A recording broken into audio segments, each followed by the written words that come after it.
faz aniversário, todo mundo comemora e pelo jeito é um cara muito querido aí. Pelo jeito não, é um cara muito querido, né? Mas como eu não conheço, eu estou dizendo que todo mundo chegou dizendo, olha, não esquece do Luquinha, está de aniversário e tal, o Lucas Bernardi. Então, Lucas, parabéns, muitas felicidades, muitos anos de vida. E por coincidência, no mesmo dia do maior técnico do planeta, ou um dos maiores, né? Não sei se o Guardiola ganha dele, mas é meu amigo, por isso que eu estou falando isso, né? Claro que eu estou brincando. Abel Carlos da Silva Braga está de aniversário hoje, comemorando 68 anos. Liguei para dar os parabéns para o Abelão hoje, cantei parabéns para o Abelão na rádio. Se precisar, canto agora de novo, não tem problema nenhum. E tá aí, forte. O Abelão rejeitou recentemente uma proposta da França, depois se arrependeu. O Abelão está nessas aí, né? 68 anos, o cara disse, será que eu vou de novo para a França? Né? Como é que ele está do coração, os problemas do coração? Ele melhorou? Não, ele teve aquele susto, até o senhor me lembrou agora que ele saiu, eu até achei uma cena ridícula, né? Que ele saiu na cadeira de rodas, mas teve um acesso de riso, né? Eu acho que ele disse, mas o que eu estou fazendo aqui? Ele passou mal, né? Sim, aí colocaram ele numa cadeira de rodas, ele melhorou. Aí ele começou a rir, e ficou uma cena dantesca. O cara passando mal e rindo ao mesmo tempo, diz, olha lá, que passando mal desse jeito, mas melhorou bem, melhorou bem. Ele está com um problema de coração por causa do filho, né? Isso aí nunca mais vai curar, né? A morte do filho abalou o Abelão para sempre, desestruturou o Abelão para sempre, né? Então tem dias que a gente liga, ele está alegre. E aí, parceiro? Eu já vejo pela voz. É boa praça, né? Boa praça, boa praça. Gosta de um Billy Knight igual eu também. Estou dizendo que é por causa do filho. Não, mas o Abelão, ele sentiu muito a morte do filho. Foi uma tragédia. E sabe que eu acho que aquela história de voltar assim de uma forma assodada é aquela história daquele cara da briga do baile no interior, né? Meu Deus do céu, não acho a porta. O cara não sabe para que lado correr. Não, e tem uma coisa eu acho que ele não sabia o que fazer. Disse, vou voltar a trabalhar, porque senão eu vou morrer. E ia morrer mesmo. E voltou a trabalhar, ficou assim, até meio estranho para todo mundo. Disse, pô, não estava sentido, não estava chateado, está aí trabalhando. Mas isso prova o caráter do Abel, né? Eu tenho um amigo que perdeu uma filha num acidente, né, ficou muito abalado. E passado um tempo, sumiu, voltou a trabalhar, né, médico. Aí eu perguntei para ele, vai voltar se te recuperar? Ele disse, não, eu não tenho alternativa, ou eu volto, ou eu fico, entende? Eu não faço mais nada, porque não tem nada mais que tem sentido. Então... Eu tenho uma situação que me envolve e que minha mãe já tinha 71 anos, morreu do coração, de repente, no Dia das Mães, então foi um negócio meio dramático, sabe? Indo para a missa, não era hora dela ainda, né? Mas me marcou muito, aquilo me machucou, fiquei alguns dias sem trabalhar e resolvi voltar. Eu não conseguia falar no rádio, era uma vergonha. Porque eu falava e aquilo vinha um filme na minha frente e eu me atrapalhava todo e começava a chorar no meio da fala e tinha que chamar comercial e tal. Mas aquilo até eu acho que me ajudou. Porque eu não ia suportar ficar dentro de casa. O cara acaba, né, se atrapalhando. Mas tudo isso para cumprimentar o Abelão, já tinha cumprimentado o Lucas Bernardi, duas figuras do nosso convívio, né, porque são próximas aos nossos diretores aqui. O Lucas é próximo deles e o Abelão, meu Deus, né? 5 passagens pelo Internacional. E vitorioso. Vitorioso. Sabe que mesmo quando ele perdeu, o Abelão, ele deixou algumas marcas. Quando ele chegou aqui em 89, substituindo o Chiquinho, vindo do Santa Cruz, ele inovou com um tipo de treinamento assim maluco. Era uma coisa de louco, eu não tinha visto ainda. E, claro, eu estava começando minha carreira também. Eu comecei em 85, 88, tinha 3 anos de carreira. Mas era assim, uma eletricidade monstruosa e ofensivo, né? Lembra do jogo de estreia contra o Curitiba? Meteu 3 centroavantes. Meteu o Dadinho, Marcelo Vita e um outro lá que eu não me lembro. Então, o Abelão chamou a atenção e tal, pela sua arrancada, mas não conseguiu o título. Só que em 88 ele foi vice-campeão brasileiro, 89 ficou entre os 3 da América. Aí voltou em 91, não foi bem e tal, recebeu proposta, acabou saindo. 95 ele ganhou um turno inteiro no Campeonato Brasileiro, que era a Fórmula Fraga e tal. E depois do segundo turno foi muito mal e nos cruzamentos acabou também não indo bem. Depois voltou de novo, né? Estava na hora de ganhar um título, né? E o Abelão 95, Aí foi, eu acho que foi já para esse de 2006. E tem um episódio que me envolve aí com o Abel Braga, que está mal escrito no livro do Fernando Carvalho. Eu já disse isso outras vezes e repito aqui. Eu estava indo almoçar num restaurante no centro e o Abelão estava decidindo contra o Santo André, a Copa do Brasil, se eu não me engano, pelo Flamengo. Ele já tinha perdido para o Paulista de Jundiaí quando treinava o Fluminense, um ano antes. E aí o Fernando Carvalho tinha convidado ele para vir para o Internacional em 2006. E eu descobri e dei a notícia. Mas eu estou indo almoçar no centro, ali com o Edgar Schmidt até. E saí do restaurante para falar com o Abel. E o Abel cuspia marimbondo contra o Fernando Carvalho. Quem é esse sujeito? O que é que ele está pensando? Me desestabilizar, me jogar contra a torcida do Flamengo aí um dia antes da decisão? Bom, já perdi o título ano passado pelo Paulista, ele é brabo, né? Eu disse, tá, meu, o que tu quer que eu diga? Quer que eu fale um pouco do Fernando? É um grande sujeito dócil, afável, gosta de futebol, vocês vão se dar bem. Não, com esse cara eu não vou trabalhar. E acabou vindo. E veio. Aí o Fernando Carvalho bota no livro que o jornalista Luiz Carlos Reck, ao descobrir a notícia, quase que ferra tudo e o Abelão não vem. E aí, pô, aí fiquei eu mal, porque o Inter foi campeão da América, campeão do mundo. Aí eu disse, não, para aí, vamos botar os pingos nos is. E não dá para brigar com a notícia, não, né? E não, com a e outra, né? Ao contrário, eu acalmei o Abel, porque o Abel disse, não diz bobagem, tu vai acabar, tu terminou o jogo domingo, tu ganhando ou perdendo é outra história. Aí tu vai decidir se vai pro Inter. Mas não é por causa do Fernando Carvalho, que é assim, assado, tem ética, assim e tal, não tem. Tá? Falei para ele. E aí, daí no livro, veio o livro e disse, não, para aí. Não. Se há um inocente nessa história, sou eu. E o culpado é o Fernando Carvalho, não eu. Não tem como segurar a notícia, né? Não tem, não. Eu sabia, ia ser ele. Mesmo ele desmentindo, eu tinha certeza que ia ser ele. O problema é ter vazado, não é? Claro, acho que ele ficou bravo também com o vazamento. E aí o Fernando deve ter achado que o Abel é que me passou. Sim. Porque o Abel é muito meu amigo e tal, né? Aliás, eu tenho um episódio com o Abel que isso aí vai para o meu livro, um dia que eu vou contar. De uma expressão que todo mundo usa, que um jogador teria dito, e na verdade o jogador não disse em entrevista, né? Mas, vamos lá.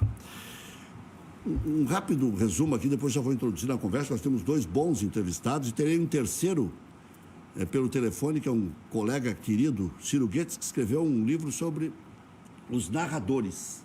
Muito interessante, o estilo de cada narrador desde 70 para cá, acho. Mas um resumo aí de Grêmio de Internacional. Atacante Abel Hernandes foi apresentado hoje. O jogador destacou o desafio de substituir o Paulo Guerreiro. Não atua desde março e aguarda regularização para poder estrear com a camisa do Internacional. Inter terá 9 jogos no mês de setembro. 4 pelo Brasileirão, antes do reinício da Libertadores. Bahia fora, Palmeiras fora, Bahia em casa, Ceará em casa e Goiás fora. Uma sequência bem boa, né? Não é tão difícil. Dia 16, o América de Cali será o adversário pela competição sul-americana. Contra o Palmeiras, o Inter deve repetir quase todo o time que venceu o Botafogo na última rodada. Há dúvida no ataque entre D'Alessandro e Marcos Guilherme. Zé Gabriel deixou o último jogo com desgaste muscular, mas não preocupa. Ainda bem, né? Porque está jogando muito. Lomba, Saravia, Zé Gabriel, Cuesta, Moisés, Lindoso, Edenilson, Patrick Bosquilha, Marcos Guilherme ou D'Alessandro e Thiago Galhardo. No Grêmio, o Grêmio está interessado no volante Wellington Martins, ex-internacional, e pertence ao Atlético do Paraná, que teria pedido Tassiano em troca. E tem interesse também no Guilherme Azevedo, no Gui Azevedo, né, que é um jogador de seleção de base, que joga pela beirada. E poderia sugerir que um dos dois fosse envolvido no negócio. Então o Atlético é um dos dois, né? Para trocar pelo Wellington Martins. Tem 29 anos o Wellington Martins, eu considero um bom jogador. E acho, depois vou ouvir o doutor Elvio Henriquson sobre isso, que o Grêmio não tem volante. O Grêmio tem o Lucas Araújo, que é um menino. E o Vitor Bobsin, que não aprovou. E está lá no aspirante do Grêmio, não, no transição do Grêmio, né? Para o ataque, Gilberto do Bahia, também ex-Inter, é o mais cotado no momento. Ele tem uma estatística maravilhosa no Bahia. Em 60 jogos fez 29 gols. Mas eu, particularmente, não gosto do Gilberto. Eu acho que ele é pior do que o Isaac improvisado. Mas esta é a minha, como diria Ayrton Bernardoni, modestíssima opinião. O Bahia pede 4 milhões de euros pelo atacante. O Grêmio teria contraproposto 2 e aceitaria ceder em definitivo o Juninho Capixaba, que até está na bola de prata como lateral esquerdo. 4 milhões de euros, né? 4 milhões de euros. De euros. É. E aí o Grêmio ofereceu 2. O Grêmio recebe o Sport quinta, tenta voltar a vencer após 4 rodadas no Brasileirão. O duelo será entre 2 piores ataques da competição no momento. E com dores musculares, o Maicon é dúvida e a tendência é que o PP possa voltar ao time no lugar do Everton. O Everton novo, porque o outro foi embora, né? Então, eu até fiz algumas anotações aqui. Esse Wellington Martins jogou no Internacional, para quem não lembra, em 2014 e entrou 2015 adentro por causa de uma punição. Foi pego no exame de doping junto com o Newton, né? E acabou saindo do Internacional e tudo mais. Tem 29 anos. Falei já da estatística do Gilberto, que em 73 jogos no Bahia tem 36 gols, é meio gol por partida. E no ano passado também marcou meio gol por partida. Em 29 jogos, em 60 jogos fez 29 gols. Outras noticiazinhas aqui. O Elias, volante, meia, jogador de beirada, ele atua em várias funções. Volante que eu digo da segunda volância para frente, né? Elias tem contrato com o Grêmio até 2022, mas não está sendo colocado para jogar nem no banco de reservas, porque tem que renovar, vai renovar, tem interesse. O Jô do Corinthians deu um soco no zagueiro do São Paulo, é Diego Costa, pode ser? Diego Costa também está na bola de prata, e pode pegar até 12 jogos de suspensão. E quem constatou isso foi o STJD, mas não tem VAR, eu achei estranho isso, né? Que tenha escapado isso. E ele pode pegar até 12 jogos de suspensão. Nenê, está mais para avô do que para Nenê, né? Renovou com o Vasco até 31 de dezembro de 2021.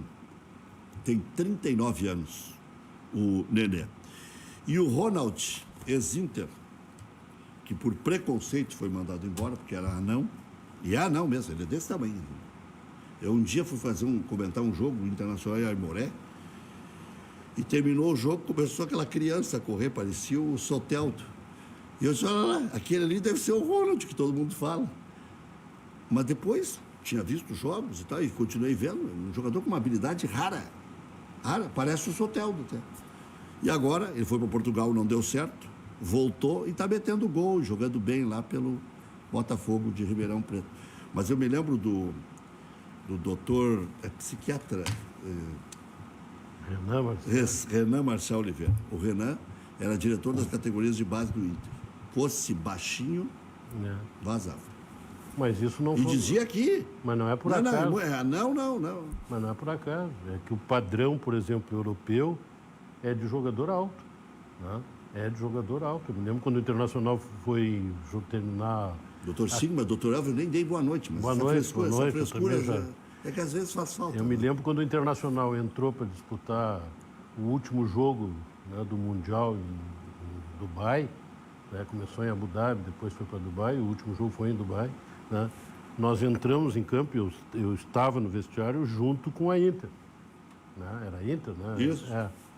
Era uma coisa impressionante, os jogadores do Internacional eram a metade dos jogadores da Inter. Então, o padrão, né, europeu é de jogadores altos, né? É um padrão de jogadores. A questão da imposição física, ela faz muita diferença, né? A questão é que, se desconsiderar isso, se perde a vantagens no jogo. Existe muita diferença na questão física e na questão da imposição física. Né? Então, um baixinho desse para jogar, se ele for jogar lá de terceiro, quarto homem de meio de campo para frente, um atacante muito rápido, tudo bem. Agora, dali para trás, para se defender, não. Mas ele é atacante. Agora, ponteiro. Agora enfrentar zagueiro de tamanho de um coqueiro. Sim, ele passa no meio dos caras. O Claudio Mira era desse tamanho e fazia gol de cabeça. Mas é que do ponto mas de era vista... entrocado. Desculpa, mas assim, do ponto de vista negocial também, né? Porque os clubes também, que essa é uma vocação, acho que dos clubes daqui do Brasil, principalmente do Rio Grande do Sul, é formar jogadores para mais cedo ou mais tarde tentar um bom negócio fora daqui. E há esse, que não é preconceito, mas essa realidade do futebol É europeu. uma realidade, sem dúvida. Que os jogadores... Sem dúvida. Quer dizer que vocês não contratariam o Messi, nem o senhor, nem o senhor. Não, aí aí exceção, tem exceção, toda exceção, a regra tem regra é outra exceção. coisa, né? Eu não me- Aliás, está no mercado, né? Eu me Tá lembro no mercado. na minha época... É só pagar 700 milhões lá Eu sou um e chato, levar, né? né? Agora, lá atrás, com 11 anos, com aquele problema sério de saúde que ele tem, acho que pouca gente contrataria. Tinha um problema seríssimo de saúde. Mas eu me lembro na minha época de guri, eu gostava muito de futebol de salão, eu acompanhava futebol de salão ali no ginásio do Rosário. Tinha o melhor jogador que eu vi de futebol de salão na época jogar era um anãozinho, de fato, um anão. Jogava, cara, uma loucura, porque futebol de salão passava pelo meio dos outros e driblava e com uma rapidez absurda, não tinha como o pessoal desvencilhado. Doutor Roberto Silva, deixa eu lhe incomodar um pouquinho, né? Não, se fosse incômodo, eu não estava aqui. Né? Enfrentei a BR, vim para cá, aceitei o convite, sinal que é um prazer. Então, a recíproca é mais que verdadeira. Olha aqui, ó, o senhor sabe que isso aí o torcedor reconhece, né? O senhor tem uma folha de serviços prestados ao internacional que, né, cabe um livro, tem que escrever um livro sobre ela. Já foi visto em futebol, já foi visto em jurídico. Enfim, já foi de tudo. O livro já foi escrito pelo Fernando Carvalho, que faz excelentes considerações a meu respeito naquele livro, né? Como fundador do movimento Intergrande, como um vice-presidente atuante no internacional, do ponto de vista político. Ele faz largos elogios e considerações a No meu seu respeito, material de campanha? como eu faço com relação a ele aquela oportunidade, naquele período. Mas o senhor essas páginas do livro estarão no seu material de campanha? Campanha para quê? Para a presidência do internacional. Não, eu não sou candidato de mim mesmo. A pior coisa que tem é o sujeito ser candidato, né, de si mesmo. Né? Não existe isso. Mas o senhor não está no I9? Estou no I9. O I9 vai escolher um candidato, se tiver candidato, se não for outra alternativa, né, não só para presidente, como para o conselho de gestão. Né? Eu sou um nome à disposição do meu grupo político, à disposição do internacional, dependendo das circunstâncias, né, que eventualmente, né, me levar a uma disputa, seja lá o que for, eu posso participar ou não, né, porque isso eu já disse, e repito aqui, uma vez conversando, né, com o Soto de Moura, ele disse, vem cá, se caísse a presidência internacional no teu colo, né, o que tu faria? Qual é a primeira coisa que tu faria? Eu digo, era olhar para o lado para saber com quem que eu estou assumindo, porque muitas vezes essas composições e a descaracterização das ideias não vale a pena assumir, entende? Porque assumir maneteado, assumir sem poder, às vezes, escolher, sem poder ter que fazer concessão aqui ou ali, não vale a pena. Isso é que nem política institucional, política, né, nacional, estadual, municipal. Às vezes a marra é tão grande que o sujeito não consegue se mexer. Aí começa a fazer aquelas concessões para ter sustentação política e acaba se descaracterizando totalmente. Então, o meu compromisso, além da torcida do Internacional e além do Internacional, é comigo mesmo. Eu estou com 65 anos, na hora que eu fechar os olhos, eu quero estar com a consciência tranquila, entende? Então, eu não tenho nem vaidade, nem nenhum tipo de veleidade para assumir o Internacional, para afagar meu ego, entende? Eu sou um sujeito que profissionalmente já me realizei, fiz no Internacional muita coisa, tu mesmo está dizendo, tem uma folha de serviço, isso é dito na rua muitas vezes, quando, né, as pessoas, a torcida internacional não desgosta do que eu fiz, ao contrário, né? Tenho muito apoio, então é isso. Agora, eu não quero me descaracterizar. O senhor acha que no pátio o senhor não perde para ninguém? Não é difícil dizer, né? Eu tenho essa empatia com a torcida e o torcedor tem essa empatia comigo, né? Sei de muitas manobras que foram feitas para não ir para o pátio, né? Durante muito tempo, fui, inclusive, né? Mas há esse desejo, né, de que eu não vá para o pátio, mas isso é um problema do sócio do Internacional. O sócio do Internacional tem que escolher. Às vezes escolhe bem e às vezes escolhe mal. Quando berrou no pátio o campeão voltou, deu no que deu. Né? Então, nem sempre o que brilha é ouro.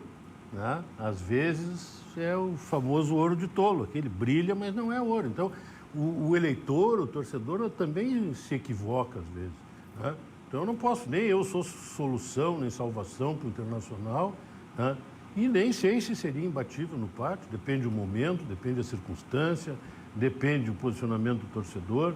Eu confesso que inclusive, estou meio desatualizado, porque eu era da época que se fazia campanha no Internacional telefonando, né? Visitando pessoas, fazendo reuniões, né? Indo para o pátio na última hora ali. Boca a boca. Boca a boca. Abraçando. E acabou isso aí. Né? Acabou. Hoje o que decide uma eleição são as redes sociais, é a organização pelas redes sociais, pela internet, enfim. Né? Então, assim, eu sou um sujeito em algumas coisas já superado. Né? Não sou superado, né? E isso não estou dizendo que seja vantagem com relação a ninguém, mas com relação ao clube, eu não quero nada do Internacional, a não ser a satisfação do que ele possa ter em termos de grandeza, de títulos, etc. Mas eu, pessoalmente, não quero nada.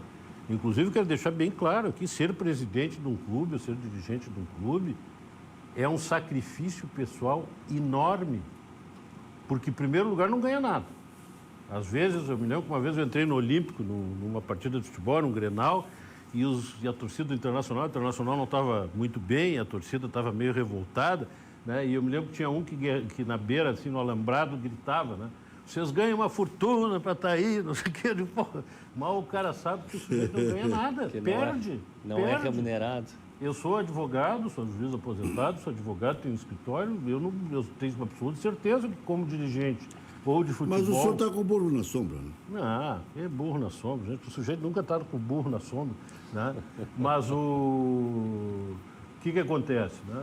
Toda atividade pessoal, atividade particular, toda essa ela é sacrificada. Se o sujeito não roubar, e eu não tenho essa vocação, nunca roubei, eu fui presidente de associação de juízes, de associação de advogados, diretor da Associação Nacional de Juízes, já fui diretor do foro, já fui administrador do tribunal, junto com a presidente Maria Helena, né? Eu nunca roubei, entende? Então, eu não tenho essa vocação para roubar, então eu vou perder. Vou ganhar a satisfação, a honra de eventualmente dirigir, ocupar mais uma vez um cargo, esse tipo de coisa, mas do ponto de vista de ganho pessoal, vaidade, né? Com vaidade não se paga a conta. Doutor, o que o senhor mais ouviu nas últimas horas? Porque o que eu ouvi, doutor Roberto Simla deve estar voltando para os braços do Inter Grande. Eu vou lhe fazer um resumo do que eu ouvi, vamos ver se eu não esqueço de nada. Eu li... Só o publicável, né? Claro, o resto nós falamos depois, fora do ar. Mas eu não entrego fonte aqui, não se preocupe. Quem me falou alguma coisa que eu não... Olha aqui, ó, o I9, ele publicou uma nota dizendo que o senhor fala por si próprio, pelo tamanho que o senhor tem e que no movimento não tem problema nenhum e tal, mas que eles não concordam com a sua ideia de adiar a eleição. Sim. Eu já ouvi também que o senhor está fazendo uma manobra que vai ficar mais fácil de ganhar lá na frente, a eleição. Não, eu estou dizendo que eu ouvi de tudo. E outra que é... Tinha uma quarta que eu vou me lembrar depois da sua fala aí. E eu hoje fiz um cálculo lá na rádio, até para deixar o senhor com a palavra depois vou também sabatinar o doutor Elvio, de 7 possíveis candidatos. Vê se eu estou viajando na maionese, o senhor pode me dizer. O senhor, pelo seu histórico, pelo que o povo também se manifesta e tudo mais, né? O doutor José Aquino Flores de Camargo, nesse final de semana, houve uma reunião da parte rachada do Inter Grande, que é a confraria. Teria um desejo de lançar o doutor Aquino. Eu falei com o doutor Aquino ontem, como falei com o senhor, como falei com conselheiros de oposição e com ex-conselheiros e tal. Depois, o Amarante, que sempre desejou nos últimos tempos ser presidente do Internacional, o candidato a presidente do Internacional. Alexandre Chaves Barcelos, que parecia muito claro que seria o candidato do presidente Marcelo Medeiros. João Patrício Hermann, que nunca disse que não gostaria de concorrer, tanto é que ele e o Alexandre querem passar por essa cláusula estabelecida no Estatuto, que eles não poderiam se reeleger e tal. Vamos ver se eu não esqueci ninguém. O Giovanni Luiz é um nome especulado e tal, que seria para juntar de novo o Intergrande, que teria mais condições de ganhar a eleição. Então, essa aí não sei se eu coloco ou não. Alessandro Barcelos, Que é vice-presidente de futebol. vice-presidente de futebol, e que é do Academia Colorada, e Ivandro Morbach, do Povo do Clube. Deu até 8, mas aí eu incluí o Giovanni Luiz. Então, e esses nomes aí, todos circulam, e pode ver que não tem nenhuma negativa peremptória de que um deles não vá concorrer. Né? Outro dia até brinquei com o João Patrício mesmo, que eu falo com todo mundo, não tem problema nenhum. E aí, João? Não descarta. Nunca descarto. Então são 7. Então, mas o que o senhor ouviu nas últimas horas e essa quantidade toda aí lhe surpreende? Ouvi por parte da torcida do Internacional e dos associados do Internacional muitas mensagens e muitas manifestações de apoio. Né? Até porque em todas as minhas entrevistas que eu me posicionei, eu sempre deixei claro, agora é o momento de mostrar quem sempre disse que o Colorado está acima de tudo, que o Internacional estava acima de tudo, dos interesses pessoais, da vaidade pessoal, né? Ou não. Né? Agora é o momento de mostrar. E ouvi também, né, algumas críticas de pessoas que integram o meu movimento, né, dizendo que eu estava falando, que eu estava ocupando espaço e que eu tinha que deixar bem claro que essa não é uma posição do I9, e eu sempre deixei claro. Sempre deixei claro. Aliás, eu até ontem coloquei isso no grupo do movimento, né? Eu nunca sou entrevistado ou me manifesto em nome do I9. Eu acho que até as pessoas ainda não assimilaram muito essa minha integração ao I9, porque eu fui fundador do Intergrande, passei para o Coração Colorado, né, num determinado momento, e depois com a fusão do Coração Colorado com o I9, fui para lá, meu amigo Luciano Davia, que foi fundador do I9, mas assim, eu nunca falo em nome do I9, salvo se tiver a delegação deles, né, do I9. Mas tem lá o coordenador, que é o Dani Dubin, que fala muito bem pelo I9, né?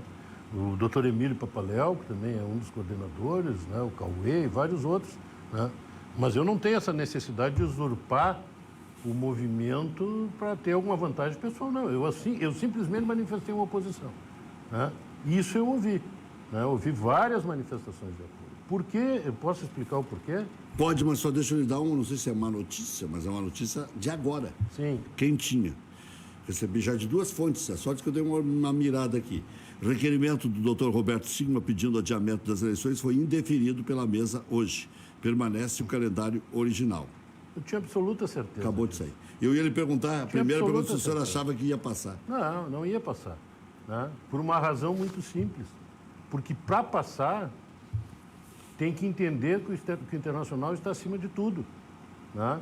Eu acho interessante, né, que algumas pessoas hoje se posicionem com um formalismo exacerbado e essa pressa em deferir o requerimento que foi apresentado hoje, no final da tarde, quando nesse país... Foi, né? Hoje que o senhor apresentou? Hoje, no meio da tarde. Vê a rapidez. E eu avisava antes. Eu tenho absoluta certeza que a mesa do Conselho, pela sua composição, irá indeferir o requerimento. Mas porque a previsão estatutária é essa? Vem cá, nós vivemos num país, primeiro, é inegável a excepcionalidade do momento vivido. Muito bem. No mundo. Está aqui o doutor que não me deixa mentir. A legislação orçamentária, que prevê limites para gastos, etc., dinheiro que sai da rubrica tal, em nível nacional, foi flexibilizada, em nome do interesse geral. Né? Foi. Os calendários estudantis, né, foram alterados. Tudo foi alterado. Tudo foi flexibilizado em nome do interesse coletivo, em detrimento do interesse individual. Muito bem. Qual é a situação? Quando é que foi contratado o CUDE pelo Internacional? Em dezembro de 2019.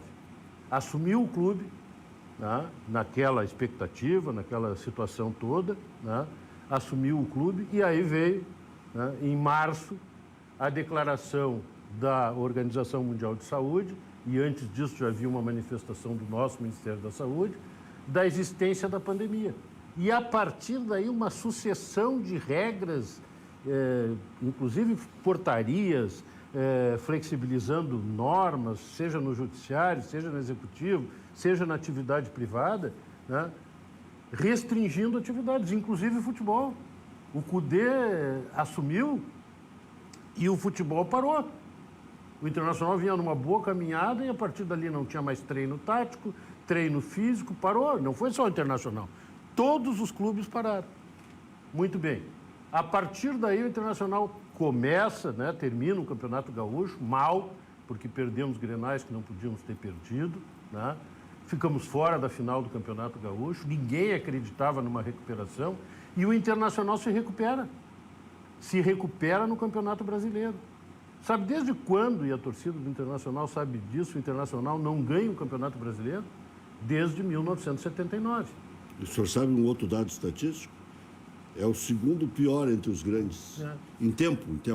O primeiro é o Atlético Mineiro, sim, que é desde 71. Que foi o primeiro campeão. Foi o primeiro campeão. E o Inter, o único invicto. O primeiro campeão e o único foi invicto. Em 79. 79. E a partir daí não ganhou mais nada no Campeonato Brasileiro. O Botafogo já ganhou, o Vasco já ganhou, o Fluminense em 2005. Dos grandes. É do tempo da CBD ainda, né? Em 2005. O doutor já aproveitou para tirar uma lasquinha.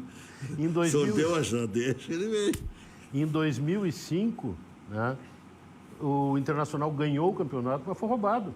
Todo mundo sabe disso, está na história. Né? O senhor, inclusive, entrou na justiça? Exatamente, junto com o falecido Carlos César Papaléu. Né? Doutor Aquino, que também entrou no CNJ contra o Sveiter, que era presidente do STJD. Né?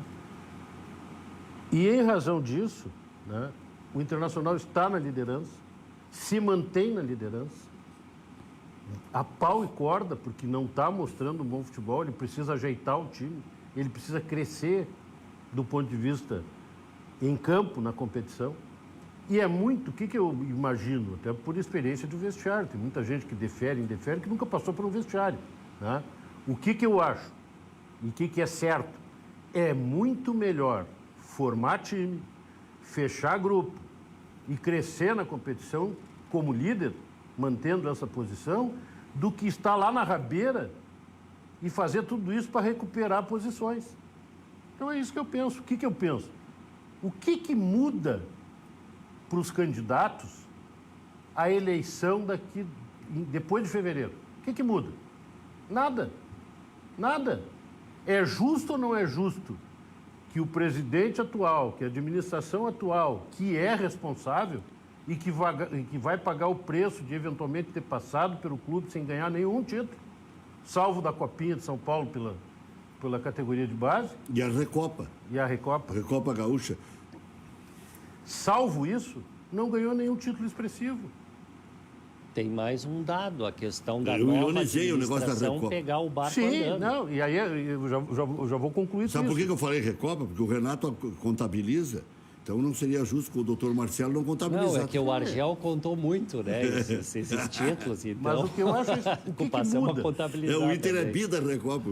Não é justo que a atual administração pague o preço da não conquista ou da conquista, ou receba o bônus da conquista? Claro que é. É justo. Agora, como diz o Elbo, nós vamos mudar o pneu do carro com o carro andando? Ah, não, mas não interfere no vestiário. Como não interfere? O atual vice-presidente de futebol, eu tenho pouco conhecimento dele, nunca conversei com ele, eu acho, é candidato, apresentado por alguns grupos. Tu mesmo citasse ele como um dos candidatos. O presidente do conselho, que é o presidente da mesa que indeferiu o meu requerimento hoje, é candidato. Foi apresentado por um grupo político como candidato. Não interfere essa estrutura orgânica que existe no clube, que administra de alguma forma o clube, no futebol, efetivamente, no conselho também, politicamente, essa estrutura não interfere no clube. Então nós vamos chegar no mês de novembro, discutir no Conselho a eleição, e daí não tem santo, né? Nós não vamos fazer crítica, não vai ter crítica no Internacional, a atual administração. Mas em fevereiro não seria no final do campeonato também? Não, depois do término do campeonato é o meu requerimento. depois do término do... Mas daí já começa o gauchão, né? Pô, mas o gauchão, nós estamos falando de conquistar um título que nós não temos desde 1979. Gauchão, nós temos um saldo ainda De 6. de 6 pela frente. Entendeu? Está diminuindo esse saldo aí. Tirando a brincadeira, eu dou muita importância para o Campeonato Eu Gaúcho, também mas acho tirando importante. a importância, tirando a brincadeira, né, é muito importante manter a liderança do campeonato e corre esse risco. E aí nós vamos fazer o seguinte, nós vamos realizar a eleição em novembro. Tá? Primeiro turno. Segundo em dezembro. Dezembro, segundo turno, meio do campeonato. Tá? Quase no final do campeonato. Aí, faltando 2 meses para o término do campeonato. Aí nós vamos realizar as eleições e o Inter não ganha. Começa a cair. Se eu sou o Marcelo Medeiros ou se eu sou da administração do clube, eu vou dizer o quê? É óbvio, né? Em plena competição, nós enfrentamos um processo eleitoral. Não dava para segurar um pouco, mas não é um processo... mas em outras oportunidades enfrentamos um processo eleitoral também, sim. E poderíamos, nessa oportunidade, estar enfrentando um processo eleitoral. E vai ser acirrado. Só que tem um problema. Quando é que recomeçou o futebol esse ano? Muito depois do que nos outros anos. Agosto, né? Teve um desconto muito grande do ponto de vista da preparação física, das condições de grupo, do treinador, do ponto de vista técnico e tático, etc, etc. Né? Nós não jogamos o suficiente. O treinador praticamente não conhecia o time, né? Que tinha, o plantel que tinha à disposição, agora que está conhecendo, agora que se firmou, parecia que estava perdido. Eu até brincava, olha, o Cudê está mais perdido que o cachorro caiu no caminhão de mudança. Né? Porque estava perdido, muitas vezes estava muito perdido. Né? Bom, agora a coisa acertou, agora nós vamos fazer uma disputa eleitoral dentro do Internacional. Por que é isso? Porque a predominância, a prevalência é a eventual disputa para a presidência e para o Conselho de Gestão, é por uma vaga no Conselho, que nem tem um monte de gente que disputa, né, uma vaga no Conselho a todo custo, né, a qualquer preço, ou é o Internacional, eventualmente, ser campeão do Campeonato Brasileiro? Eu não tenho dúvida que é o Internacional. Então, o que fica claro para mim é que todos esses que, ao longo do tempo, diziam que o mais importante era o Internacional, que acima de tudo estava o Internacional, né, que quem não gostou, que tinha muito candidato, muita gente que secava os resultados, quantas vezes dissesse isso, porque quanto pior, melhor, agora tem a oportunidade de segurar, puxar o freio de mão e esperar, né, mais 3, 4 meses, 2 meses, para ter um pleito. Né? Mas não, o importante é fazer a discussão agora. Então, veremos. Né? Veremos. Eu fiz um requerimento também, que ainda não foi apreciado, ao presidente do clube, doutor Marcelo Medeiros, para que reúna, porque o Estatuto do Clube lhe dá essa prerrogativa, para que convoque o Conselho Consultivo do Internacional, que são ex-presidentes, ex-presidente do Conselho, né, beneméritos e assim por diante, né, jubilados e assim por diante, para discutir esse tema. Porque se há uma desconfiança com relação a mim, porque é por uma questão de oportunismo, é por uma questão disso, daquilo, como tu bem relataste... Não, eu ouvi de tudo. Pois é, mas ninguém, né, alguns falam, mas ninguém é capaz de imaginar que por trás disso existe tão somente uma boa intenção. Então, que o Conselho Consultivo faça isso, somando as forças e a representatividade que tem o Conselho Consultivo, que faça isso. O doutor Aquino, que é candidato de um grupo, presidente do Conselho, indeferiu o meu requerimento junto com a mesa do Conselho, né? Onde todos ali representam grupos políticos que têm candidato. Presidente, vice-presidente, quem mais compõe a mesa? Secretária. E? Primeiro vice. Primeiro vice, depois secretário adjunto, segundo São 6 ou secretário. 7? São 6 ou 7. Mas todos os grupos ali têm candidato. O Internacional está hoje que é uma colcha de retalhos. Eu nem sei o nome dos movimentos, porque aí tem movimento dentro de movimento. Sim. Né? Que agora tem confraria dentro do Intergrande. É isso aí, tem movimento dentro de movimento. Então tá que parece a ala de escola de samba. Né? Tem ala para todos os gostos. Né? E nós vamos ter uma eleição pacífica. Ah, não, mas a eleição é só para presidente. Não, não é só para presidente. Não é só para presidente. Renova o conselho também. Quantas pessoas se mobilizam para conquistar um cargo de conselheiro no Internacional? inúmeras pessoas, e fazem campanha, e tentam conquistar o voto do associado. E a imprensa, como muito bem faz, cobre essas eleições, dá espaço aos candidatos, e todos os candidatos, seja o conselho de gestão, buscam atrair o sócio, a simpatia do sócio e buscam o voto do sócio. Como é que fazem isso? Dizendo que a direção é uma maravilha, que o Internacional está disputando, vamos ficar quietos, não vamos discutir porque não queremos atrapalhar o vestiário, não. Né? Muitas vezes colocando fogo, né, no circo, para que venha à tona situações que são, né, discutíveis, que são polêmicas com relação ao Internacional. Eu lembro, doutor Elvis, o senhor vai lembrar comigo, que em 2008, o doutor André Krieger, que é meu amigo e não tem problema nenhum, ele sabe disso, não se dava com o presidente do clube. Era vice de futebol do presidente Paulo Odoni e não se dava com o presidente Odoni em função da eleição, que ele se posicionou pela oposição, estando situação. Mas aqui no estado... E o Tchecos diz até hoje que aquilo lá interferiu no vestiário. Claro que interfere. Eu até não sei se interfere tanto. Às vezes o boleiro quer tirar um pouco da responsabilidade de ter perdido um título que estava ganho. Mas aqui no estado do Rio Grande do Sul nós tivemos um governador brigado com o vice, né? Isso aí acontece. Mas agora o prefeito também não está brigado com o vice? Eu só estou citando o passado para não botar fogo no presente, né? Mas que atrapalha a eleição de campo, que atrapalha as eleições, o resultado de campo, porque o torcedor ele é muito imediatista, né? A gente vê aqui, vê a repercussão. O Grêmio é tricampeão, né? Foi campeão e tinha gente reclamando, né? Quer dizer, só vale ser campeão agora dando show, né? Campeão é campeão, tem que respeitar, né? Então, por que eu estou trazendo isso? Porque o resultado de campo, ele interfere diretamente nas eleições, né? E talvez, no caso do Internacional, também essa questão aí de alguns anos, né, sem um título, né?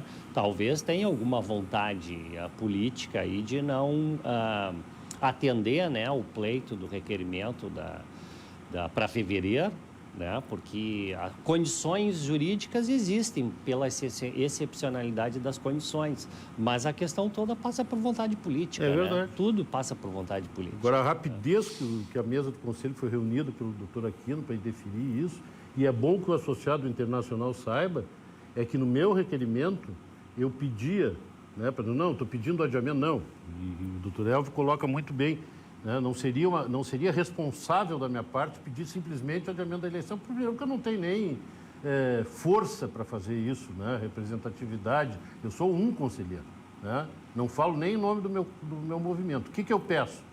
Que seja suspenso o processo eleitoral provisoriamente durante 3 ou 4 dias para que seja feito ad referendo da reunião do Conselho Deliberativo uma consulta aos sócios do Internacional para que digam se querem ou não querem o adiamento das eleições.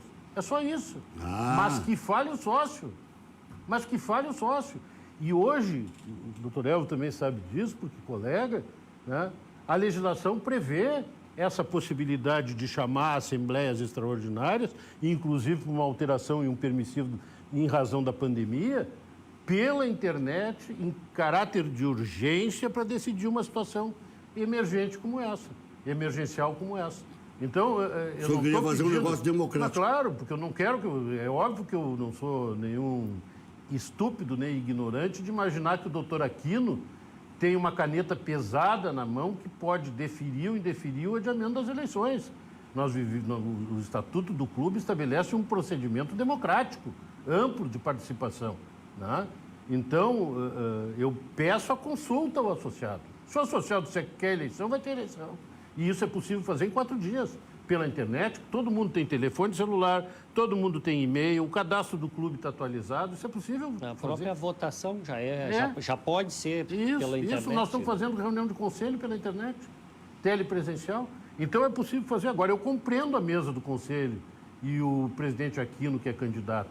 Era necessário abafar logo esse requerimento, porque ele estava tendo repercussão e tem uma boa aceitação pelo associado do Internacional. Então, era preciso, né, que ele fosse natimorto. Eu devo ter protocolado às 16 horas, né, Agora já está despacho já estava pronto. Mas é claro, né? E eu avisei antes, em várias entrevistas que dei para a emissora de rádio que tu atuas, enfim, eu disse, vai ser indefinido. Vai ser indefinido. Porque falta, exatamente o que falou o Elvio, vontade política para adiar as eleições. Gilberto é um bom reforço ou uma ameaça, doutor Elvio? Olha, a questão de centroavante, né? Tem duas posições que eu entendo que o Grêmio precisa, né? Volante, e aí quando a gente fala em volante, me parece que é obrigado a gente definir qual, porque tem dois volantes, o primeiro e o segundo, né? No meu modo de ver, as pessoas hoje falam em volante e não diferenciam o primeiro e o segundo, como se tudo fosse igual e se conseguisse colocar qualquer um em qualquer situação. Porque... Se a gente pegar o jogo contra o Caxias, a gente vai entender bem isso aí. O Grêmio não tinha nenhum volante. Primeiro volante. Não tinha nenhum primeiro. Exatamente. Então a gente tem que diferenciar primeiro e segundo volante. Quando a gente fala que falta volante, eu entendo que é bem-vindo a contratação de um primeiro volante e falo isso desde a saída do Jailson. E que tal o Wellington Martins? Eu acho que é um jogador razoável. Se vier por um valor compatível, eu acho que pode vir a somar. E o centroavante, né? As minhas dúvidas é que se esse centroavante lá do Bahia não é aquele que tem um meio gol por jogo em times médios e pequenos e quando vá para um time maior desaparece. Essa é a minha dúvida. Eu já disse várias vezes aqui, eu faria o tal do vestibular para centroavante sem gastar, né? Empilha sem gastar, quer dizer, pega da captação, pega de Série B, Série C e contratações de oportunidade, vários, faz um vestibular e um vai ter que dar certo. Um deles vai ter que dar certo. Eu contrataria o Léo Ao invés Gamalho. de apostar num só e alto, né, e valor caro, e depois ter que estar bancando o jogador até um dia que não dá mais, né? Pela questão do salário, certo, pela questão que é um alto salário que não se consegue uma recolocação, né? Mas é uma incógnita, né? A história já mostrou que vieram centroavantes aí que eram desacreditados aonde estavam e melhoraram, vieram centroavantes médios e continuaram sendo médios, quer dizer, continuaram sendo aquilo que eram nos seus times, né? E ao contrário, centroavantes que tinham um cartaz e uma qualificação muito grande e não desempenhar nada, né? Eu acho que essas apostas, o falar antes, ele é muito fácil, né? O falar antes, a questão é ver a situação, como é que ela se desenvolve a posteriori, né? Mas um primeiro volante, né, no meu modo de pensar, do ponto de vista conceitual, né, à frente da zaga, eu sempre montaria um time com um primeiro volante típico. E esse primeiro volante típico não é aquele brucutu que não sabe sair, mas ele não pode ter 1,5 m, porque ele ajuda... Esse Wellington Martins não é alto. Ele não pode ser muito baixo, porque ele ajuda, ele tem que ter imposição física e não pode ser muito baixo, porque senão ele não tem condição de desempenhar o primeiro papel do primeiro volante, que é defender. E a segunda característica que ele tem que ter é poder sair, saber sair, né? Então, eu vejo muita confusão hoje de dizer, não tem mais volante, aquele que quebra, que defende e tal, e aí colocam 2 segundos volantes, e aí tem problema defensivo, né? Força a zaga, né? E força a lateral, que tem que voltar para cobrir, como um terceiro zagueiro, né? Acontece muito isso aí, né? Então, acho que não dá para diferenciar, né? Qual é o primeiro volante típico que o Grêmio tem? Lucas Silva. O Darlan é primeiro volante? Não. O Matheus Henrique é primeiro volante?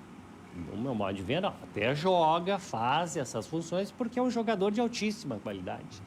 Mas do ponto de vista conceitual, de ter um primeiro volante com imposição física, com altura, eu não posso contar com esses jogadores para primeiro volante. Então, eu acho bem-vindo se o Grêmio está atrás de um primeiro volante típico, né? Acho bem-vindo o investimento e a contratação nessa posição.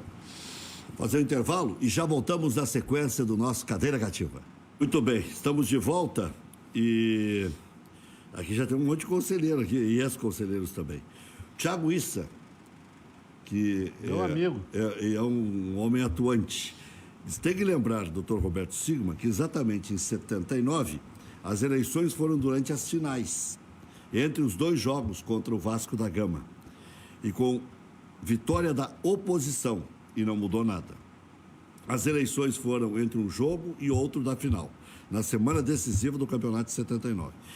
E aí ele lhe pergunta, o que o senhor imagina? Colocar um processo eleitoral que necessariamente começa 30 dias antes das eleições, exatamente na reta final do campeonato? Não, depois... É melhor que seja em dezembro. É aquela questão que ele fez no começo. E depois, e outra coisa, essa regra, ela pode ser flexibilizada e talvez seja melhor para o clube isso mesmo.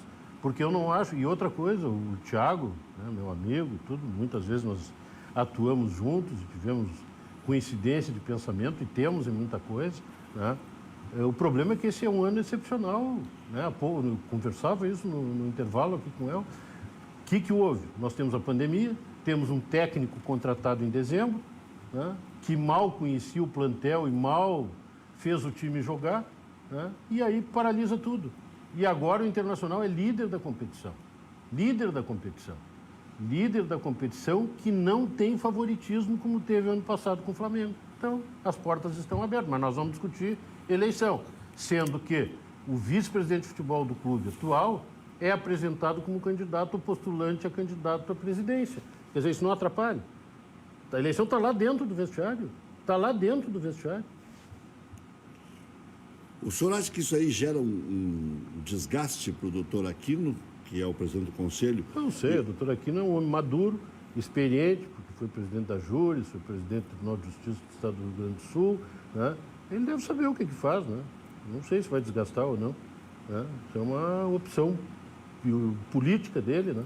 Agora, eu acho muito estranho que quando há um requerimento de que o sócio participe através de um processo de consulta, né, ou mesmo de uma Assembleia Geral Extraordinária, se decida isso em 2 horas. Quer dizer, deu tempo de reunir a mesa, convocar a mesa, né, seja virtualmente ou não, e decidir. Doutor, sabedor de que iria ser indeferido, o senhor fez um outro requerimento para que o presidente reúna o Conselho Consultivo? O senhor fez 2 requerimentos ao mesmo tempo que o senhor já sabia da resposta do outro? Eu já tinha anunciado que ia ser indeferido. Não imaginei que fosse tão rápido. Talvez o que tenha desagradado o doutor Aquino e aqueles que indeferiram sem pensar muito, né, porque é muito rápido para indeferir. Olha, o doutor Aquino é um magistrado de escola, desembargador do Tribunal de ex-desembargador do Tribunal de Justiça, um homem que é advogado como eu, né? A rapidez com que ele se desvencilhou desse requerimento é impressionante. Isso aí é o tal do despacho que a gente chama lá no fórum, que já está pronto antes do advogado chegar lá e entregar. Não vou falar nisso, eu acredito que não, acredito que que a rapidez foi razão da emergência. Deve ter havido, possivelmente, já uma pré-discussão, né? Não deve ser uma situação individual do doutor Aquino, conheço ele há muito tempo e conheço o procedimento dele, né? Muito possivelmente um pré-debate já teria ocorrido, né? Para essa situação que a gente chama lá no fórum de despacho já pronto antes de chegar. Mas o outro pedido já está de mão de posse do presidente? Está do presidente Marcelo Medeiros, que tem a prerrogativa de convocar o Conselho Consultivo, que é formado por esses ex-dirigentes. Baluartes do Internacional, e que tem, né, esse papel consultivo, que pode muito bem se posicionar de que a eleição, nesse momento, não é positiva, digamos assim, para os interesses maiores do Internacional. E a história que o doutor Marcelo não queria? Olha, eu nunca ouvi isso, viu? Nunca ouvi isso. Eu acho que foi tu até que colocasse que ele teria dito que ele não aceitaria por 2 meses, mas aceitaria por um ano. Não fui eu, não fui eu. Alguém colocou essa hipótese. Eu ouvi de alguém que ele não queria mais. Então, em 31 de dezembro, acabou. Eu não acredito que o Marcelo Medeiros, né, na situação que o clube se encontra de classificação e com a possibilidade de figurar bem no Campeonato Brasileiro, né, não queira por 2 meses a mais encerrar a sua função, né, concluir a sua missão no Internacional. Até negócio de falar esse nome missão, porque tem muita gente falando hoje de missão, mas concluir a sua atividade internacional, né? Acho que ele tem todo o direito de fazer isso, até porque se for... Né? Agora, vamos imaginar, né? Nós vamos ter um câmbio, uma mudança diretiva num momento importante da competição, novo presidente, talvez, novo vice-presidente de futebol, talvez, novo conselho de gestão, né? Contratos vencendo, contratos sendo ou não renovados, entende? Poderia ser adiado por 2 meses sem prejuízo nenhum. Agora, um contrato, pelo menos, o Inter vai ter que renovar. O Musto e o lateral direito Saravia, em princípio, o Internacional vai prorrogar, até porque a FIFA está flexibilizando isso que eu ia dizer, é muito provável. Não, só o Internacional não flexibiliza. A FIFA flexibiliza os contratos, tudo é flexibilizado. Mas o Internacional, as eleições não podem ser flexibilizadas. Agora, as janelas, né, elas vão ser flexibilizadas, janelas. Um contrato que eu acho que o Inter vai ter que discutir é o do Rodrigo Caetano. Porque eu não sei se esse flexibiliza os profissionais que pertencem a outros clubes. Mas muitos contratos vão ser prorrogados até os finais de campeonato. Mas os dois lados têm que concordar, né? Ah, com certeza. Mas o doutor Eldo sabe que até do ponto de vista contratual, do ponto de vista jurídico, essa excepcionalidade como algo imprevisível justifica tudo. Né? Não tem gente que tem contrato de locação que paga X por mês num determinado negócio que não está funcionando, né? E renegocia ou ingressa com uma ação para que seja flexibilizada. Isso que o contrato e a lei entre as partes. Mas face ao imprevisível, ao imprevisto, né? E a influência disso na atividade, desequilibrou o contrato. Então, isso é que eu falo no requerimento, de uma ideia geral, de um princípio geral de flexibilização da rigidez das normas. Já voltamos. Muito bem, vamos ouvir Abel Hernandes, novo centroavante do Internacional. Buenas tardes. Creo que va a ser un desafío importante. Creo que va a ser el desafío más grande de mi carrera deportiva, llegar a un equipo tan grande como Inter. Y bueno, y espero poder hacerlo de buena manera. Obviamente están los rumores que vengo a suplantar a Paolo, pero bueno, pero no es así. Él va a volver con nosotros lo antes posible y bueno, y espero en algún momento poder hacer dupla de atacante con él, porque sería algo muy hermoso, porque para mí es el mejor centro delantero del fútbol sudamericano hoy por hoy.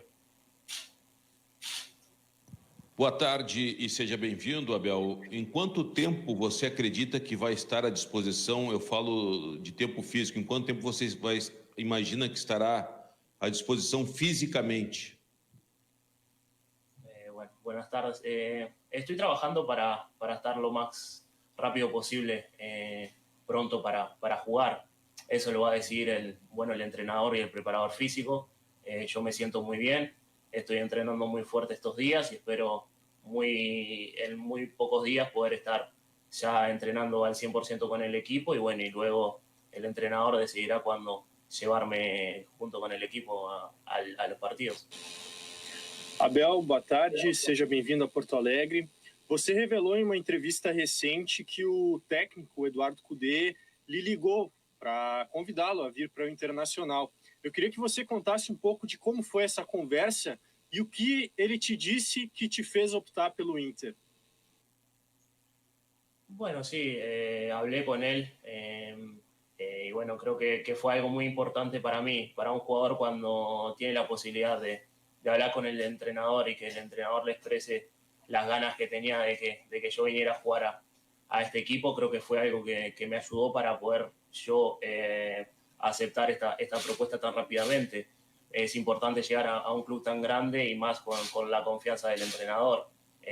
Bueno, me dijo que para él era un óptimo jugador para este equipo y que le podía dar muchas ganancias. Entonces, bueno, espero poder contribuir con la confianza que me brindó este equipo y este entrenador y bueno, espero plasmarlo dentro del campo de juego.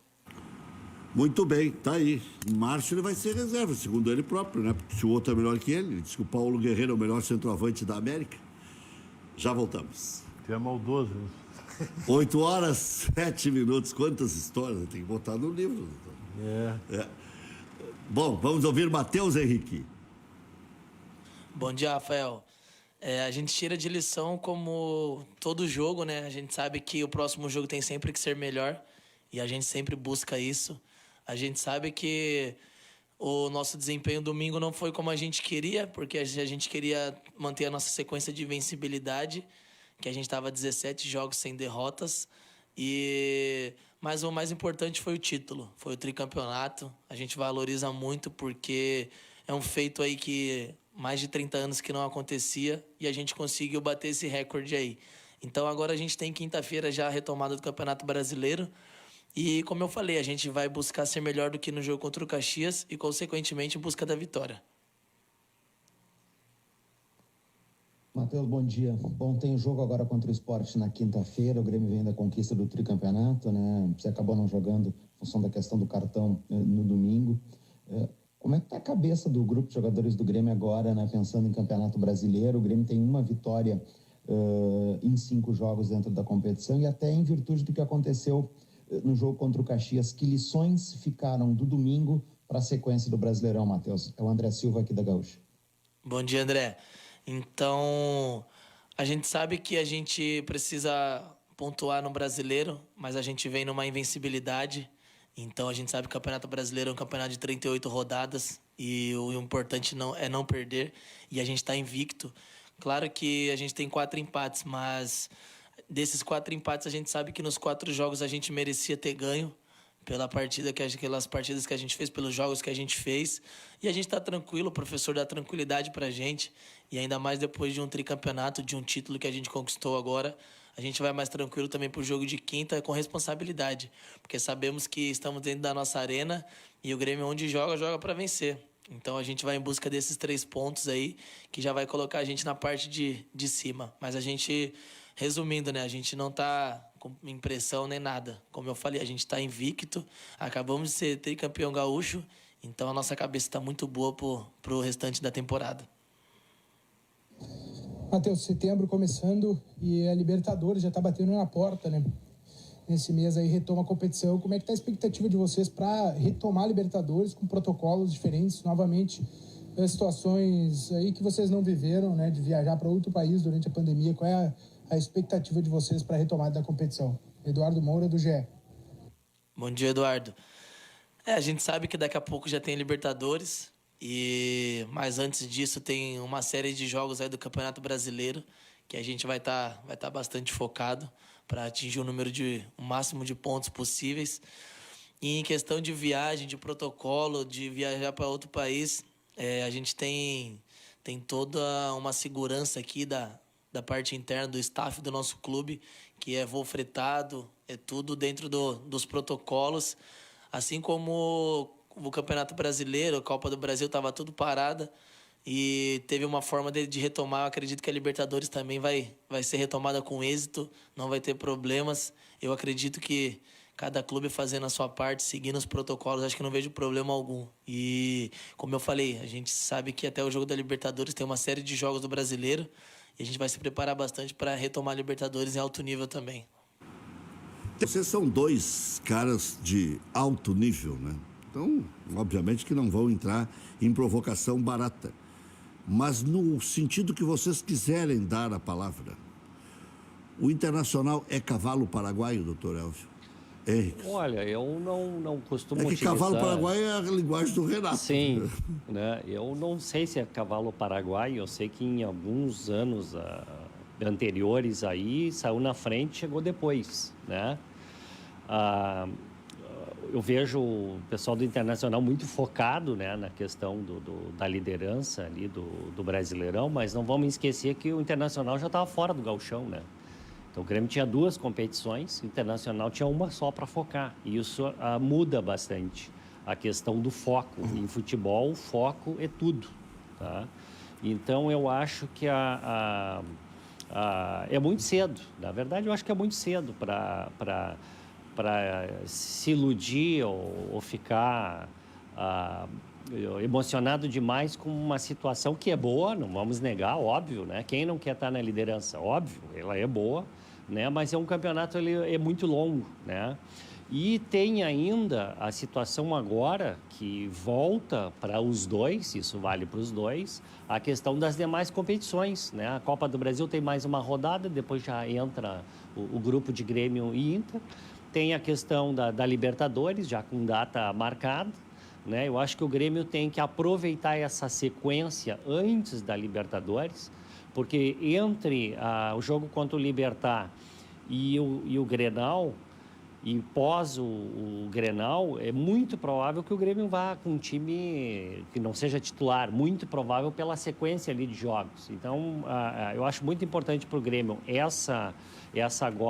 esses 3 jogos, da onde os adversários não são ali de primeiríssima linha, em tese é possível pontuar, para atingir uma colocação ali melhor no campeonato, porque depois tem Libertadores, viagem para o Libertad, e tem a questão do Grenal, também pela Libertadores. E quando acabar isso, ainda tem depois um outro Grenal em seguidinha, né, pelo Brasileirão, né, que é jogo que ninguém vai com time reserva e é valendo, né, é 3 pontos, mas é Grenal, né.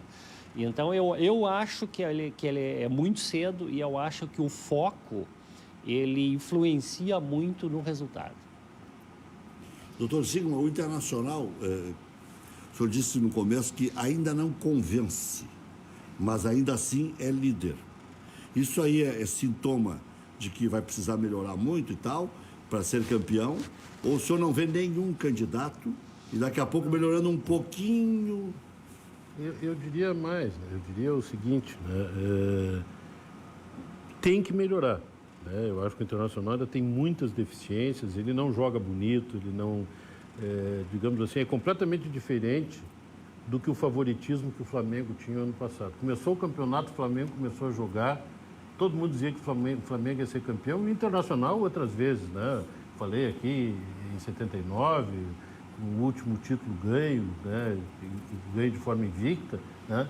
Naquela época o Internacional começava a jogar e todo mundo sabia, né, que o final ia ser esse, né? Então hoje não é assim, hoje nós temos muitas dificuldades. O que eu acho, né, e eu acho que não tem que festejar, tem que ficar honrado, contente com a posição, mas o que eu digo é diferente, né? É muito tênue ainda e muito frágil a manutenção do Internacional da liderança. Agora, experiência própria.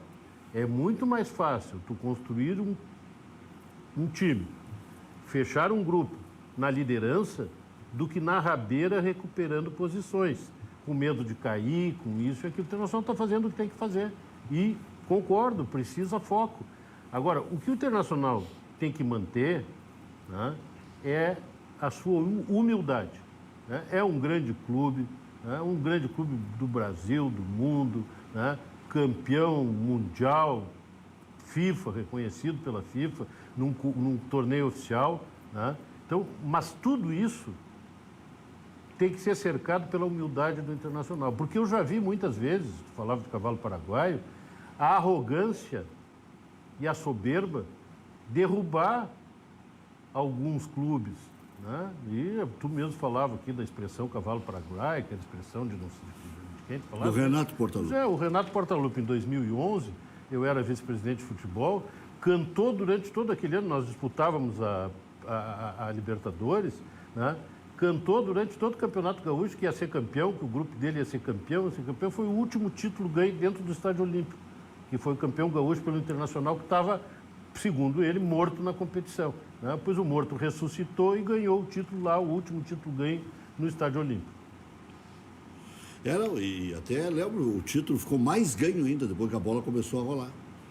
E o Internacional encontrou forças, o senhor teve que dar uma sacudida no intervalo, no vestiário. Porque foi difícil, né? Nós fomos classificados para a Libertadores pelo Peñarol, que foi vice-campeão. O Santos foi campeão daquele ano, mas foi difícil. Os jogadores internacionais estavam... O foco principal era a Libertadores. Esse é um programa que conta muitas histórias aqui. O doutor Elvo tem suas histórias, o doutor Sigma tem as suas histórias, eu tenho muitas histórias, eu sou um contador de histórias. Algumas contáveis, outras não. Outras não, mas o Ciro Guedes, pelo jeito, pode contar várias, ou quase todas, né? O Ciro Guedes, que nas horas vagas é músico, é jornalista e agora é escritor também, escreveu um belo livro. Estava dando uma folhadinha no livro que você entregou para o Haroldo de Souza lá na Rádio Grenal. As Vozes do Gol, está bem escrito. Obrigado pela menção que me faz no livro também, na arrancada ali. E quero ler depois na totalidade. O que versa o livro? Eu sei que é em 3 partes, sei que você vai lá para trás, chega no atualmente e tudo mais. E teve, como disse, a honra de narrar em grandes emissoras. O Ciro Guedes narrou na Guaíba, narrou na Grenal, mas vou deixar que você fale. Agora o tempo é teu aí. Boa noite, Ciro. Boa noite, Rec, boa noite, doutor Roberto Sigman, boa noite, amigo Elvio também, aos amigos do Cadeira Cativa. É uma satisfação enorme estar conversando com vocês aqui da fronteira da paz, aqui de Rivera, no Uruguai, onde faz um frio tremendo, muita chuva e de fato, com muita alegria a gente está para fazer o lançamento agora no dia 9 de setembro. Na verdade, o livro já foi lançado, né, digamos assim, mas com toda essa questão de pandemia, coronavírus, aquele lançamento tradicional, né, que a gente geralmente realiza, que os autores realizam, da gente apresentar ao público e apresentar essa obra, principalmente, né, para fazer aquele intercâmbio, para mandar aqueles abraços, para a sessão de autógrafos, isso não foi possível, né? Em função de tudo isso. Com muita felicidade, o livro ele já está numa livraria aqui em Santana do Livramento, onde dia 9, como eu disse, vou fazer o lançamento oficial, e que vai ser transmitido também através do canal, né? Tem um canal que eu criei para divulgar essa obra, onde, além daquilo que os leitores podem acompanhar neste livro, né, dessa história, tem muitas curiosidades, tem trechos de gols, entrevistas na íntegra, tem uma muito legal com Milton Ferretti-Jung, a voz do rádio, né, como tu costumava dizer bastante, Rec, que eu realizei com ele em 2015, essa entrevista, só agora que eu coloquei ela no ar, né? Então, é um deleite para quem gosta de história da narração. Mas, basicamente, então, do que trata o livro? Obviamente, da história ou parte dela, né? Seria muita pretensão minha querer, nesse livro, contar toda a história, porque se tu pegar qualquer um desses narradores, daria uma belíssima de uma biografia, como a gente tem, por exemplo, do próprio Milton Jung, que eu citei aqui, né? A nossa amiga Kátia, que lançou algum tempo atrás. Então, cada um desses narradores renderia já uma grande obra. Então, são algumas passagens importantes, históricas desses narradores, que são e foram grandes destaques, porque a gente tem alguns desses narradores do período paradigmático, por exemplo, que ainda estão na ativa, como Haroldo de Souza, e firme e forte. O livro eu divido a história da narração de futebol, e dá para dizer narração esportiva em Porto Alegre, em 3 períodos, que começa em 1931, é muito complicado, é muito difícil também a gente dizer que começou no dia 19 de novembro de 1931, que Hernani Ruschel foi o primeiro, porque lá atrás a principal dificuldade é a ausência de acervos, principalmente gravações, que comprovem o fato, né? Então, o Hernani Ruschel é considerado como o primeiro narrador da história do Rio Grande, em 1931. Numa transmissão em que ele não conhecia nada de futebol, não entendia nada do esporte, uma época que não havia numeração nas camisetas, e, por sorte, o seu companheiro na jornada, o Ari Lund, soprava os nomes dos atletas do Grêmio e da Seleção do Paraná, lá no antigo estádio do Moinhos de Vento do Grêmio, né? E, por sorte, então, ele teria conseguido fazer essa narração, mas a gente não tem nem ideia de como que teria acontecido. O período dos desbravadores, então, é o primeiro que vai do início da década de 30, final da década dos anos 20 até o final da década de 50, onde eu destaco narradores que são aqueles chamados aventureiros, Luiz Carlos Rec, como o Cândido Norberto, por exemplo, né, que foi o primeiro narrador a fazer uma transmissão internacional pela Gaúcha, em 1949, uma partida entre Grêmio e Nacional no Estádio Centenário em Montevidéu. Então, uma época que não havia retorno, os equipamentos eram, não digo precários, mas para a época, né, comparando com hoje, aí sim a gente diria que eram precários em relação ao que a gente tem de modernidade, de avanço tecnológico, equipamentos pesados, dificuldade de retorno, né, no sentido das viagens, que se demorava muito tempo para chegar. Alguns dos jogos nem mesmo ao vivo se gravavam as partidas e mandavam fitas para que depois fossem reproduzidas. Então, época de muita dificuldade técnica, principalmente, e de, aos poucos, a criação do estilo, ou de estilos, que eu acho um equívoco quando a gente diz que a narração do Rio Grande do Sul é uma escola. Não, existem várias escolas de narração. Você pega cada um desses narradores, cada um tem um estilo e cada um trouxe, né, coisas legais, assim, influências do rádio do Uruguai, do rádio da Argentina. Aliás, as primeiras influências do nosso rádio foram justamente do rádio do Prata, porque o Uruguai já transmitiu o Copa em 1930, né, para vocês terem uma ideia. Então, se ouviam essas transmissões aqui no Rio Grande, foram as primeiras influências. Depois, lá de cima, foram vindo outras, como do Rio de Janeiro, como de São Paulo, elas foram sendo introduzidas nessa forma de narrar aqui no Rio Grande. E alguns outros temperos que também foram sendo incluídos, que são fundamentais para a nossa narração, que são como, por exemplo, a emoção. A emoção foi fundamental, ela foi entrando, né, firme e forte aí durante esses primeiros períodos. Depois a questão da criatividade também, do uso de bordões, de frases, e aí a gente já conhece. Então, eu coloco como marco histórico o início do período paradigmático. O período paradigmático, para mim, é um período em que nós tivemos o ápice da técnica, da criatividade dos narradores do Rio Grande, que começa no final da década de 50. E o primeiro, aquele que encabeça no livro essa fase, é Mendes Ribeiro.